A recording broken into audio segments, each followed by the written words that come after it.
The International Energy Agency is warning that global energy markets are increasingly fragile due to growing security risks. One of the places most at risk is, of course, Ukraine. Russian strikes targeting energy facilities there mean the country could face a winter freeze. The country is calling for international investment to bolster its infrastructure. DW spoke to the CEO of Ukraine's biggest private energy company, DTEK, at an event at the European Parliament in Brussels. Mr. Timchenko, thank you very much for talking to DW. The International Energy Agency says in its outlook that geopolitical tensions are laying bare fragilities in the global energy sector. How pivotal do you see Ukraine's energy story in the global context? I think in today's world, Ukraine can send the most important message to the world, that energy is life, literally.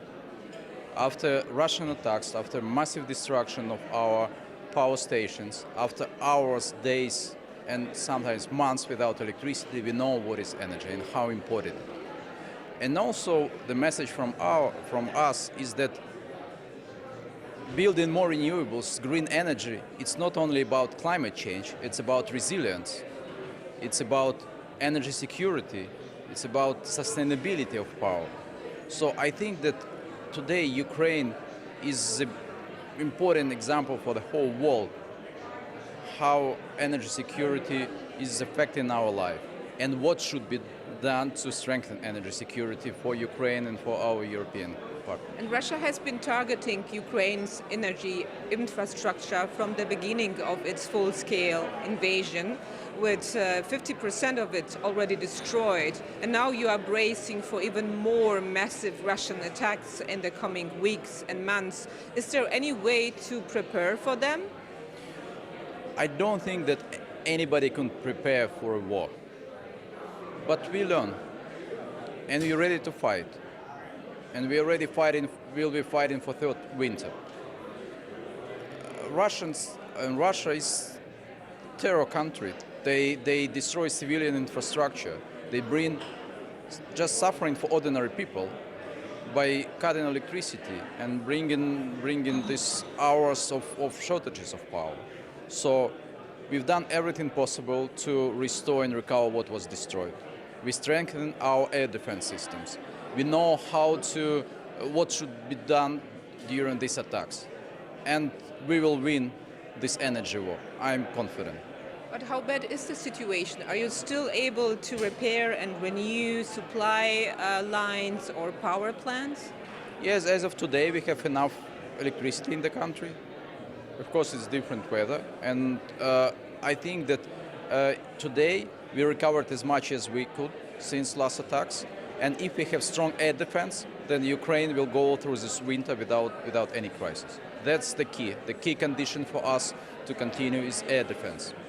What kind of help do you need? How much will it cost to rebuild the energy infrastructure in your country? For our company, only for preparation, for this winter preparation, we spent more than 100 million euro. So, of course, billions need to restore as it was before the war started.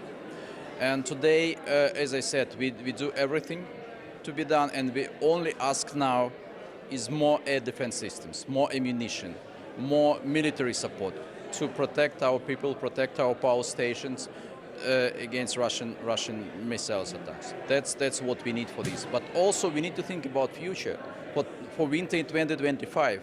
And for that, we need to invest more in building distributed generation, more solar and wind farms, more battery storage, bring new technologies. And this is exactly what DTEK is doing now in Ukraine, to be more resilient for the next winter. And for that you would need help from the European Union, right? Absolutely. So for our company, and we are one of the largest companies in Ukraine and in the energy sector, what we need capital. We need to access to funding. We know how to build. During the war, we already built the first phase of wind park.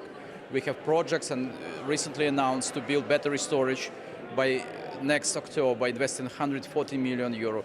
But we need financial structure supporting private sector.